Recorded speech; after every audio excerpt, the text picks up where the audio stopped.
ಇನ್ನು ಮುಂದೆ ನಿಮ್ಮ ನೆಚ್ಚಿನ ಧಾರಾವಾಹಿಗಳ ಫುಲ್ ಎಪಿಸೋಡ್ಗಳು ಸನ್ ನೆಕ್ಸ್ಟ್ ಆಪ್ನಲ್ಲಿ ಮಾತ್ರ.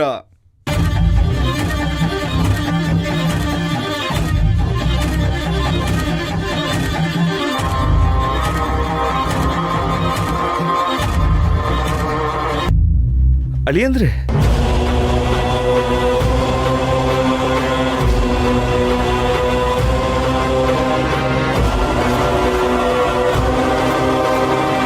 ನೀವು ಬೇಜಾರು ಮಾಡ್ಕೊಂಡಿರೋದ್ರಲ್ಲಿ ಏನೂ ತಪ್ಪಿಲ್ಲ, ನ್ಯಾಯನೇ. ಹೀಗೆಲ್ಲ ಆಗತ್ತೆ ಅಂತ ನಾನು ನಿರೀಕ್ಷೆ ಮಾಡಿರಲಿಲ್ಲ ಅಳಿಯಂದ್ರೆ. ಏನೋ ಆಯ್ತು, ಆಗಿದ್ದಾಗ ಹೋಯ್ತು.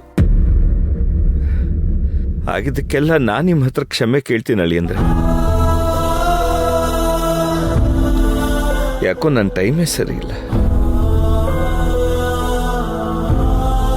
ಅದಕ್ಕೆ ಹೀಗೆಲ್ಲ ಏನೇನೋ ನಡೆದು. ದಯವಿಟ್ಟು ಅದನ್ನೆಲ್ಲ ಮನಸ್ಸಲ್ಲಿ ಇಟ್ಕೊಳಕ್ ಹೋಗ್ಬೇಡಿ ಅಳಿಯಂದ್ರೆ. ಏನ ಬೇಜಾರು ಮಾಡ್ಕೋಬಾರ್ದ? ಏನ್ ಮಾತಾಡ್ತಿದ್ದೀರಾ? ಅದನ್ನೆಲ್ಲ ಮರ್ತ್ಬಿಡ್ಬೇಕಾ? ಅಷ್ಟು ಈಸಿಯಾಗಿ ಮರೆಯೋ ಅಂತದ ನಡೆದಿರೋದು ಹೇಳಿ. ನಿಮ್ಮ ಕೋಪ ನಂಗೆ ಅರ್ಥ ಆಗತ್ತೆ. ಅರ್ಥ ಮಾಡ್ಕೊಂಡು ಮಾತಾಡ್ತಿರೋ ಥರ ಕಾಣಿಸ್ತಿಲ್ಲ. ಏನೋ ಮಾತಾಡ್ಬೇಕಲ್ಲ ಅಂತ ಮಾತಾಡ್ತಿದ್ದೀರಾ.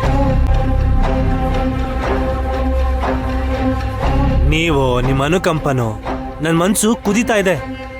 ಅಲ್ಲ, ಅಷ್ಟು ಜನಗಳ ಎದುರುಗಡೆ ಅವಮಾನ ಮಾಡ್ಕೊಂಡು ಒದೆ ತಿನ್ಕೊಂಡು ಹೊರಗಡೆ ಬಂದಲ್ಲ, ಅದೇ ಕ್ಷಣದಲ್ಲಿ ಓಡ್ ಬಂದು ಒಂದೆರಡು ಮಾತು ಸಮಾಧಾನವಾಗಿ ಮಾತಾಡಿದಿದ್ರೆ ನನಗೂ ನಿಮ್ಮ ಮೇಲೆ ಒಂದೊಳ್ಳೆ ಅಭಿಪ್ರಾಯ ಬಂದಿರೋದು.